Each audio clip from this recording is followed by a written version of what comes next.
Welcome to new TV Telugu.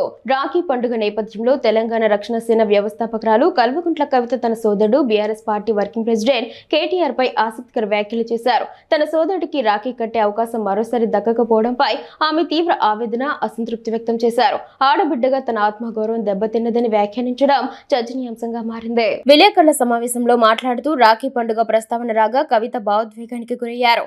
ఈసారి కేటీఆర్ కు రాఖీ కడతారా అని ఓ విలేకరి అడిగిన ప్రశ్నకు ఆమె స్పందిస్తూ పోయినసారి అడిగితే ఆయన ఊర్లో లేకుండా పారిపోయారు.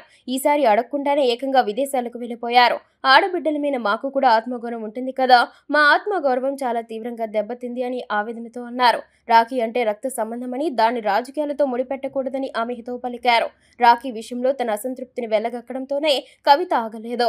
బీఆర్ఎస్ కీలక నేత హరీష్ రావుపై సంచలన ఆరోపణలు చేశారు. హరీష్ రావు బీజేపీ, ఆర్ఎస్ఎస్ మద్దతుతో బీఆర్ఎస్ పార్టీని హస్తగతం చేసుకునేందుకు ప్రయత్నిస్తున్నారని ఆరోపించారు.